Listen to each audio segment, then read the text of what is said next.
दोस्तों, छत्तीसगढ़ के पत्रकार मुकेश चंद्रकार हत्याकांड की खबर तो आपने सुनी ही होगी, लेकिन अब जो खुलासे हो रहे हैं, जब उसकी सच्चाई आप जानिएगा, आप सुनिएगा तो आपके होश उड़ जाएंगे।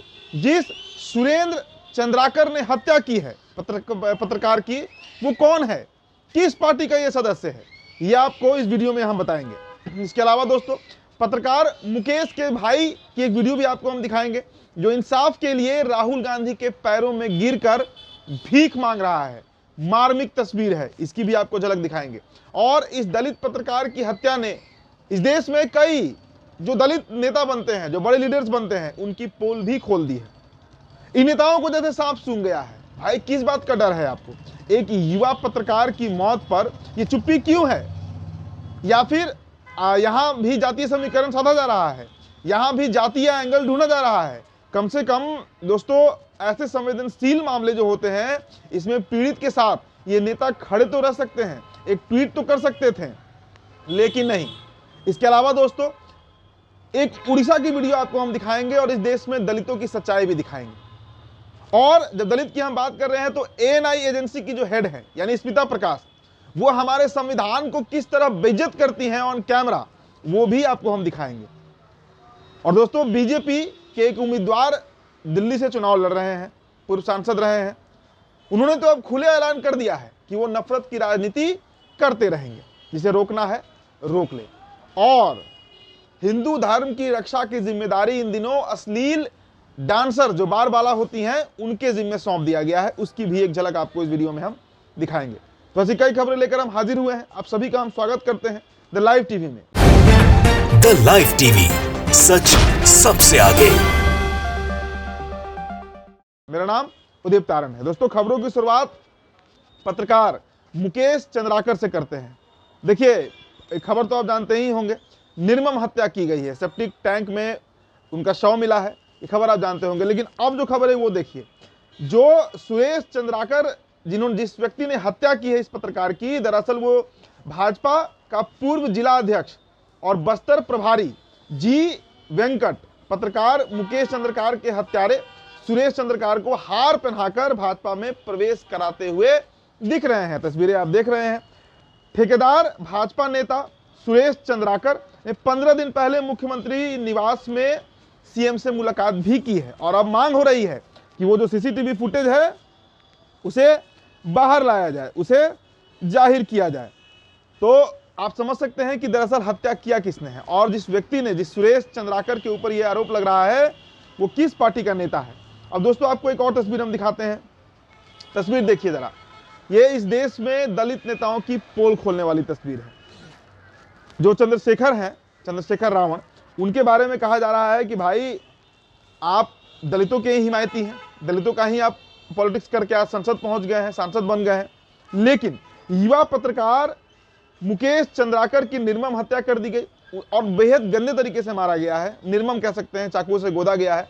उसके बाद भी दलितों के सबसे बड़े मसीहा होने का दावा करने वाले सांसद चंद्रशेखर ने अभी तक दोस्तों ट्वीट तक नहीं किया है। इसीलिए मैंने बताया कि ये हत्या ने कई दलित लीडर्स के पोल भी खोल दिए हैं। अब दोस्तों, आपको एक तस्वीर दिखाते हैं जिस पत्रकार की हत्या हुई है मुकेश भाई की। आप जरा उसके भाई की आप स्थिति देखिए, मतलब पीड़ा तो है ही, इंसाफ की गुहार लगा रहा है। राहुल गांधी पहुंचे, राहुल गांधी के पैरों में गिर गया है। ये वीडियो आप देखिए दोस्तों, लिखा गया है कि घुटने पर बैठकर, और ये लड़का जो है वो न्याय मांग रहा है। इसका एक पहले क्लिप आप देख लीजिए। जहाँ गलती किया दे तड़ातड़ पीटा हूँ, कैमरा चलाना सिखाया हूँ, कैमरा फेस करना सिखाया हूँ, बोलना सिखाया हूँ। उसने जो कार्य किए हैं ना, पूरी दुनिया गवाह।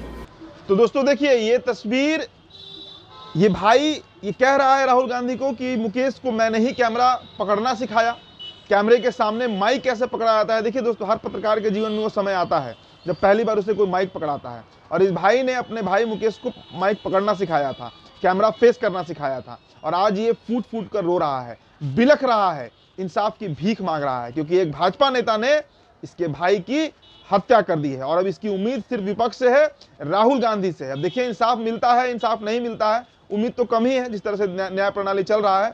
लेकिन ये तस्वीर पूरे देश को शर्मसार करती है। और खासकर दोस्तों, चूंकि मैं खुद पत्रकार हूं, हमारा जो पूरा एक संघ है, एक जो पूरा हमारा डिपार्टमेंट है, मतलब जर्नलिज्म का, जिसे फोर्थ पिलर भी कहते हैं, हमारी मांग तो जरूर है कि भाई मुकेश को इंसाफ मिले। जिसने भी हत्या की उसे कड़ी से कड़ी सजा मिलनी चाहिए। दोस्तों अब अगली तस्वीर आपको दिखाते हैं। अगली तस्वीर दोस्तों, जो ANI की मालकिन कही जाती है, हेड है, कंट्री हेड है। ANI बहुत बड़ी न्यूज एजेंसी है पूरे एशिया की। अब देखिए, इन्होंने संविधान के ऊपर जो बातें कही हैं, इनके नजर में नरेंद्र मोदी जो है वो संविधान से ऊपर है, लेकिन शायद ये भूल जाती हैं कि ऐसे कई नरेंद्र मोदी आते और जाते रहेंगे, आकर चले भी गए, पंडित नेहरू भी चले गए, इंदिरा गांधी भी चली गई, लेकिन संविधान 47 से जो बना है वो 2024-2025 आ गया है, अभी तक उसी स्थिति में है और मजबूत होते जा रहा है। इनका पहले एक क्लिप आपको हम दिखाते हैं, ये वीडियो देखिए दोस्तों। I'm coming there. I'm coming. It's Modi or who? So Modi or कौन? Modi or who? It's Modi or Constitution of India. Simple. It is the Constitution of India that out there. तो अब दोस्तों आप समझ चुके होंगे कि इस देश की जो सबसे बड़ी न्यूज एजेंसी है, उसकी जो हेड है, उनका क्या मानसिक स्तर है। और इसीलिए दोस्तों हम मनुवाद, सामंतवाद की चर्चा करते हैं, बात करते हैं, और ये लोग उसकी प्रतीक हैं। स्मिता प्रकाश जैसी जो पत्रकार है, सीनियर है, हम इनका सम्मान करते हैं, लेकिन अगर इस तरीके की बातें निकलकर सामने आएंगी तो देश को विचार करना होगा, सोचना होगा कि दरअसल देश किन हाथों में इन दिनों जर्नलिज्म जो है, पत्रकारिता जो है, जो फोर्थ पिलर है, वो चला गया है। चलिए दोस्तों, अब उड़ीसा की एक तस्वीर आपको हम दिखाते हैं। उड़ीसा को देखिए जरा आप, देखिए दलितों पे ही इस वीडियो में हम लगातार चर्चा कर रहे हैं। तस्वीर आप देखिए, ये दलितों का बाल जो है वो मुड़वाया जा रहा है। जो वहां पर उच्च जाति के लोग हैं, जो सवर्ण समाज के लोग हैं, उनके द्वारा ये कृत्य किया जा रहा है। पहले आप थोड़ा सा एक क्लिप देख लीजिए, फिर आगे इस पर हम चर्चा करते हैं।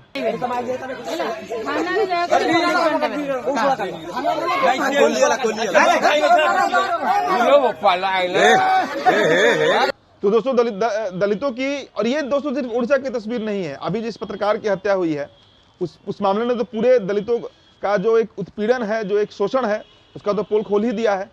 और हत्या किया किसने है ये भी समझ में आ रहा है। और उड़ीसा से लेकर बिहार, उत्तर प्रदेश, झारखंड, कई जगहों से इस तरह की तस्वीर निकलकर सामने आती हैं, खासकर उन राज्यों में जहां बीजेपी शासन चरम पर है। चलिए अब अगली खबर दिखाते हैं, दिल्ली विधानसभा से जुड़ी हुई है। दिल्ली विधानसभा में चुनाव हो रहा है और वहां पर टिकट दिया गया है रमेश बिधूड़ी को।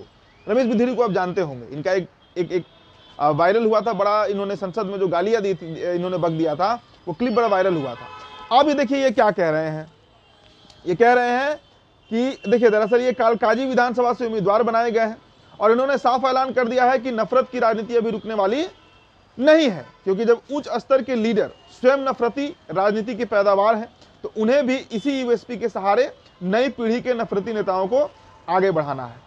कुंवर दानिश अली पूर्व सांसद ने ये बातें कही हैं। तो रमेश बिधूड़ी को टिकट देना अपने आप में एक बेहद हास्यास्पद बात है। हास्यास्पद क्या, शर्मनाक बात है। आपको उनका वो क्लिप, हम छोटा सा क्लिप है दोस्तों, जो संसद भवन में उन्होंने गाली दिया था, वो देखिए आप। उग्रवादी सिरे ले रहे हैं, उग्रवादी बोलने भी तो कभी खड़ा होगा, ये बता रहा हूँ। शायद आपने ये वीडियो पहले देखा भी होगा, लेकिन हमने आपको इसलिए दिखा दिया ताकि आपको याद आ जाए कि रमेश बिधूड़ी हैं कौन, जिनको दिल्ली में बीजेपी ने कालकाजी विधानसभा से उम्मीदवार बनाया है। चलिए अब अगली खबर देखिए दोस्तों। अगली खबर मथुरा की है और इन दिनों हिंदू धर्म की रक्षा की जिम्मेदारी, जैसा मैंने बताया वीडियो के शुरुआत में, कि बार बालाओं के ऊपर है, डांसर्स के ऊपर है। और हम क्यों कह रहे हैं ये बात, वीडियो आप देखिए। पहले वीडियो में नजर आ रही नाचती बार बालाओं का ये अश्लील प्रोग्राम जो है वो किसी क्लब या किसी शादी की नहीं है, बल्कि मथुरा के तीर्थ स्थल बलदेव में चल रहे प्राचीन लखी मेले में धार्मिक एवं सांस्कृतिक कार्यक्रम का है। इस कार्यक्रम में जहां एक और धार्मिक आस्था और सांस्कृतिक धरोहर की बात होनी चाहिए, वहीं दूसरी ओर यहाँ फूहड़ डांस और पैसे लुटाने का कुत्सित प्रयास किया जा रहा है। आप सोचिए कि जो योजना करता है, जो जिन्होंने आयोजन किया है पूरा, वो किस मानसिकता के लोग हैं। और इसीलिए हमने कहा था कि दरअसल इन दिनों हिंदू धर्म जो है उसकी जिम्मेदारी, उसे रक्षा की जिम्मेदारी चरमपंथी लोगों ने, कट्टरवादी लोगों ने, हिंदुत्ववादी लोगों ने इन बार बालाओं के कंधे पर रख दिया है। मथुरा दोस्तों हमारे धर्म का सबसे पवित्र स्थल माना जाता है, भगवान कृष्ण की जन्मस्थली है। वहीं पर जेल में भगवान कृष्ण का जन्म हुआ था, लेकिन वहां हो क्या रहा है आपने तस्वीर देखा है और अब आपको विचार करना है कि कितना सही है या कितना गलत है। फिलहाल दोस्तों इस रिपोर्ट में इतना ही, बहुत बहुत शुक्रिया।